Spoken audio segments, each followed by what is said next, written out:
আমি একটু Indian culture follow করি ফ্যাশনের দিকটা, নট ইভেন তামিল আর বোম্বে। আমি বলিউডে ফলো করি অনেক সময়, আবার দেখছি তামিল অনেক ক্যারেক্টারগুলো ফলো করা হয়, মানে ইন্ডিয়ান ম্যাক্সিমাম ওদের কালচারালগুলো আমার ভালো লাগে।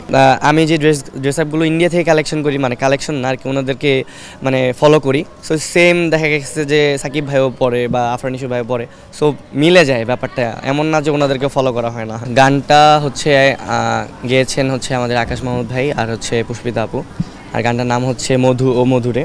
আর আমার কো আর্টিস্ট হচ্ছে লামহানসু, যে সবসময় আমার সাথে কাজ করে। না, আমাদের বন্ডিং খুবই ভালো, ও আমাকে অনেক রেসপেক্ট করে অ্যাজ এ ভাই হিসেবে।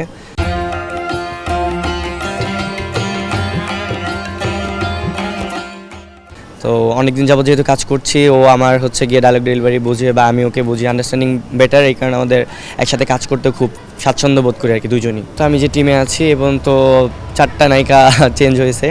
সো লাস্টে হচ্ছে লামহা এসেছে আমাদের প্র্যাঙ্কিং টিমে, তো আপাতত কাজ করছি লামহার সাথে বিকজ অফ, কারণ ওর সাথে অনেক দিন যাবত কাজ করা হচ্ছে, এই কারণেই লামহার সাথে বলবো। বাট আরোহীর ব্যাপারটা আলাদা। আরোহী মানে এক একজনের ক্যারেক্টার এক এক রকম, তো সো এক একজনের সাথে কাজ করার এক্সপিরিয়েন্সটা এক এক রকম। গ্রোমিংয়ের ব্যাপারটা আমি আসলে কোথাও থেকে শিখি নাই, আমি ছোট থেকে হচ্ছে শাহরুখ খানের অনেক বড় ফ্যান। সো ওনাকেই আমার দেখা, দেন হচ্ছে সাকিব খানকে দেখা, মান্না ভাইকে দেখা। সো এগুলো থেকেই আসলে নিজের মধ্যে ওই ব্যাপারটা আসছিল যে আমি অ্যাক্টিং করবো, কখনো ভাবি নাই। বাট হয়তোবা ওই থাকে না মানে সুপ্ত প্রতিভা, ওই জিনিসটা হয়তোবা আমার ছোটোবেলা থেকেই ছিল। আর এটা হচ্ছে গিয়ে 2000 মানে কোভিডের পরেই হচ্ছে বহিঃপ্রকাশ পায়, যেটা যে আমি আসলেই পারি বা আমার মধ্যে জিনিসটা আছে।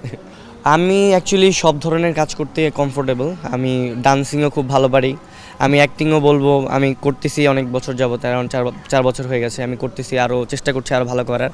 অ্যান্ড হচ্ছে ফাইটিং, ড্যান্সিং, মানে সব গুণই আমার মধ্যে আমি চাচ্ছি মানে অ্যাভেলেবেল করার, যাতে কোথাও আমি না আটকাই। সো এটাই চেষ্টা করছি আর কি। আইডল যদি মনে করি, সিনেমার ক্ষেত্রে যদি বলি তাহলে অবশ্যই সাকিব খান। আর হচ্ছে নাটকের ক্ষেত্রে যদি বলি, আমি আফরান নিশোর অনেক বড় ফ্যান, বস।